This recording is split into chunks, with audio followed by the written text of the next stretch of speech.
যেই বিষয়টা আপনার শিখতে লাগে 5 দিন, সেই একই টপিক অন্য আরেকজন 5 ঘন্টাতেই শিখে ফেলে ফাস্ট লার্নিং কিছু স্ট্র্যাটেজি ফলো করে। কি ভাবছেন? আপনার ব্রেইনে সমস্যা বা আপনার শেখার ক্যাপাবিলিটি কম?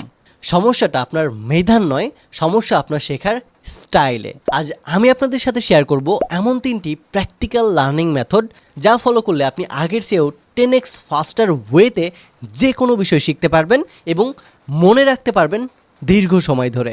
এই টেকনিকগুলো শুধু যে গবেষণায় প্রমাণিত এরকম না, আমি নিজে এবং আমার স্টুডেন্টদের এই টপিকগুলো শেয়ার করেছি এবং তারাও লং টাইম ধরে বেনিফিট পেয়ে আসতেছে এই ফাস্ট লার্নিং ক্যাপাবিলিটিস স্কিলটা শিখে।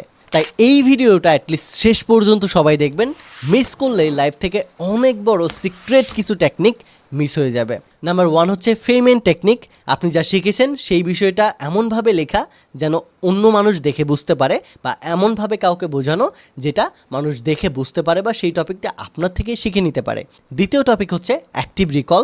আপনি আপনার ব্রেইনকে যে আজকের এই ভিডিও থেকে বা আজকের এই টপিক থেকে আমি টোটাল কি শিখেছি সেই জিনিসটা লিখে ফেলা এবং বারবার ব্রেইনকে রিকল করতে থাকা যে এই ভিডিও থেকে এই 5টা টপিক শিখেছি বা এই 3টা টপিক শিখেছি যা এই কাজে ব্যবহৃত হয়। সো অ্যাক্টিভ রিকলটা আমাদের যে কোনো বিষয়বস্তু ব্রেইনে মনে রাখতে অনেক বেশি হেল্প করে। তৃতীয় যে বিষয়টা আমরা শিখেছি এটা হচ্ছে বিল্ড অ্যান্ড ব্রেক। যে কোনো বিষয় যখন আমরা শিখব সেই বিষয়টা প্র্যাকটিক্যালি আমাদের অ্যাপ্লাই করে দেখতে হবে এবং বিল্ড করার পাশাপাশি ভেঙে ভেঙে দেখতে হবে যে কোনটার পরে কোনটা কিভাবে কানেকশন হচ্ছে, কিভাবে তৈরি হচ্ছে এবং একটার সাথে আর একটা সম্পর্কটা কী। তাহলে আমরা খুব অল্প সময়ের মধ্যে যে কোনো বিষয় সুন্দর মতো শিখতে তো পারবোই, পাশাপাশি এটা মনে রাখতে পারবো দীর্ঘ সময়।